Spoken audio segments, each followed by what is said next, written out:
Ecuador y los escenarios que se proyectan tras el triunfo de Noboa en esta segunda vuelta presidencial. Con nuestro primer invitado esta mañana en Primera Página vamos a estar conversando con Andrés Obando Balseca, es especialista en comunicación política y está conectado con nosotros a esta hora desde Quito. Muy buenos días, Andrés. Buenos días, José Enrique, y también un saludo caluroso para todas las personas que muy amablemente nos están mirando y escuchando.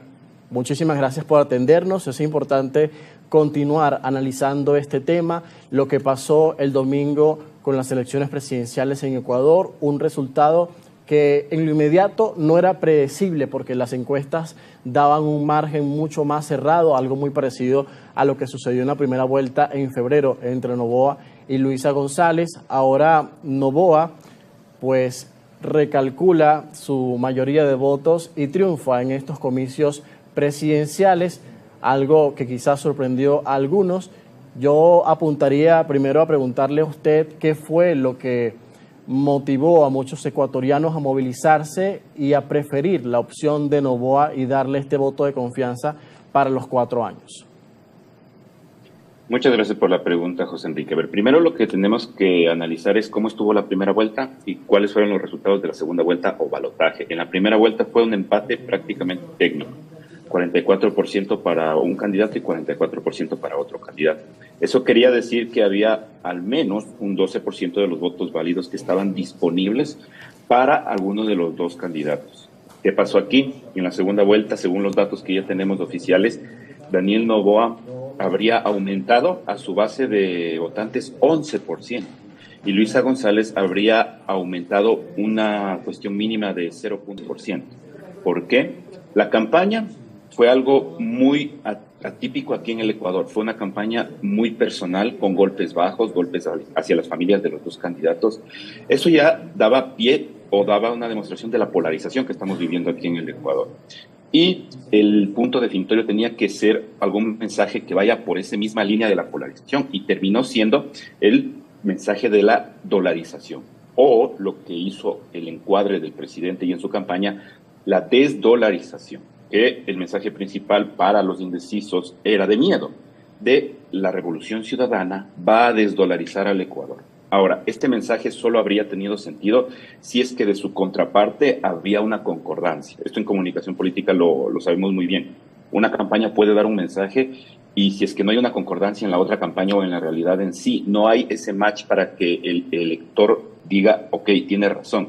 Aquí pasó exactamente lo mismo, porque mientras el presidente Daniel Noboa estaba hablando de desdolarización o las intenciones de desdolarización de la otra candidatura, de esa candidatura estaban hablando en contra de la dolarización. De hecho, el expresidente Rafael Correa, junto con Ricardo Patiño, un asambleísta electo para la nueva Asamblea Nacional, hicieron un programa en un medio internacional hablando de los puntos débiles de la dolarización. Adicional, otro miembro de la Revolución Ciudadana también habló en un programa de entrevistas de una dolarización al ecuatoriano. Entonces, es incertidumbre, según lo que estamos viendo en los datos que ya se pueden analizar con un poco de más calma después de las elecciones del domingo. Este pudo haber sido el principal punto decisor para las personas que no sabían por quién votar. Ahora, estamos viendo una diferencia de más de 10 puntos entre los dos candidatos. En este caso, el presidente Noboa ratifica su victoria, pero su contrincante principal, la abanderada del correísmo Luisa González, dice que hubo fraude, que hubo manipulación electoral a favor del gobierno, pero sin presentar hasta ahora pruebas. Incluso sus aliados, como Andrés Arauz, apuntan a actas que se publicaron por parte del CNE que no tenían firmas. Sin embargo, cuesta mucho pensar en que habría un fraude, y más con la credibilidad que tiene el Consejo Nacional Electoral de Ecuador y con el respaldo que dan organizaciones como la de Estados Americanos, OEA y otros observadores internacionales que estuvieron presentes, que dan confiabilidad en este proceso, y es muy difícil pensar en un fraude con una ventaja a este nivel, ¿no?, de más de 10 puntos. ¿De dónde surge esa narrativa de fraude de parte de Luisa González y en qué estaría planteada esa estrategia que ahora se propone hacer de colocar la figura del presidente Daniel Noboa con cierta ilegitimidad en su cargo?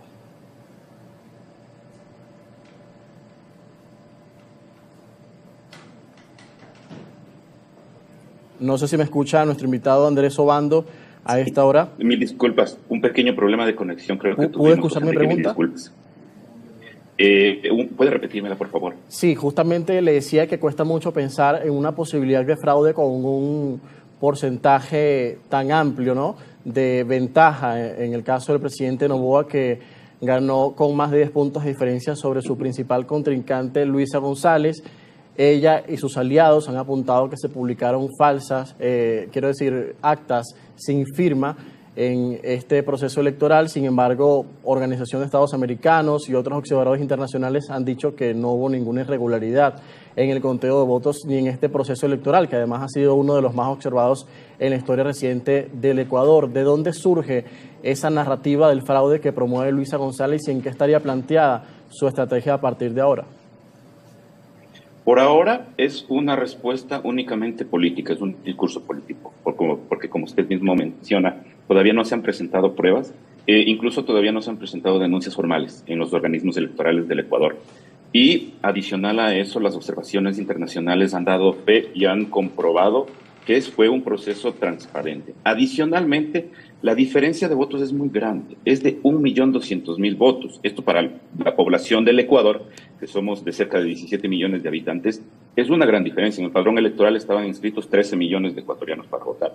Entonces es una diferencia muy grande, 1 millón de votos, 1.200.000 votos. Ahora, incluso dentro de la Revolución Ciudadana hay ciertos perfiles que se han desmarcado de esa visión de Luisa González, hablando por las autoridades de las principales ciudades del país y las principales provincias. Por ejemplo, el alcalde de Quito, el alcalde de Guayaquil, la prefecta de Pichincha, la prefecta del Guayas, que son figuras fuertes dentro del correísmo, han dicho que aceptan los resultados, mientras que se han desmarcado de esta visión de posible fraude. Entonces, por ahora, no va más allá de un discurso político que inclusive está entrando en el encuadre de un mal perdedor.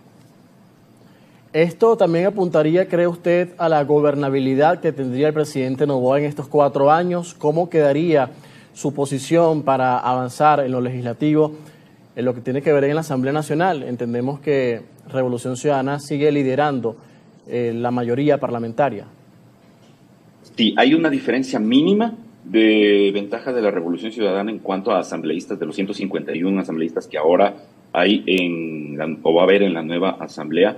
Se proyecta una polarización dentro de la Asamblea también, pero aquí hay un elemento que el presidente Daniel Noboa tendrá que saber manejar, que es su legitimidad y su poder político que acaba de ganar con estos resultados en la elección. Es decir, él ahora tiene un peso y un capital muchísimo mayor que lo que tenía en la primera vuelta.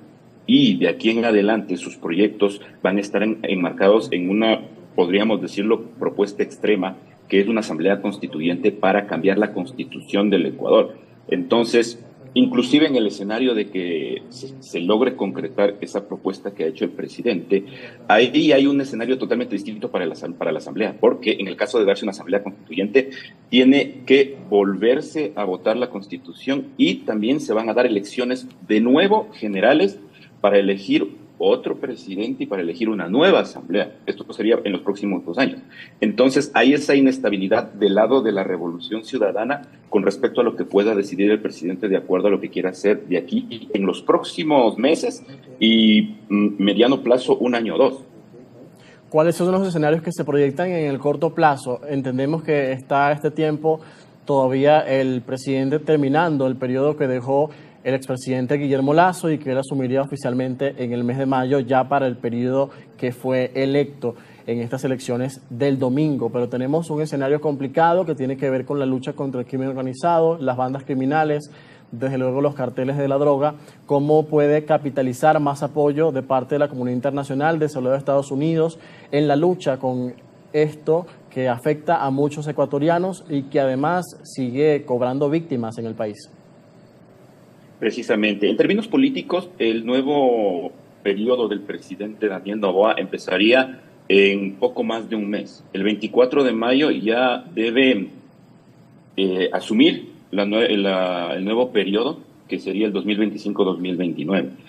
Entonces, en términos de cambios, en su gabinete se están hablando de que hay muchas probabilidades de que refresque su gabinete para dar este mensaje de apertura dentro o saliendo de la polarización que ha sido su primer año y medio de gobierno y también la elección.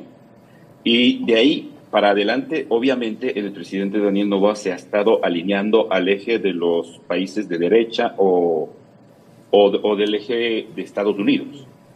Hace poco estuvo con el presidente Donald Trump en una visita no oficial, en donde habría habido acercamientos para la cooperación en términos de seguridad en el Ecuador. Lo que usted mencionaba al inicio, en la introducción de la entrevista, de que también hay esa idea de plantear de que vuelvan o que se abra la posibilidad de que puedan países extranjeros tener bases extranjeras militares aquí en el Ecuador, que eso solo puede hacerse a través de una nueva constitución. Claro.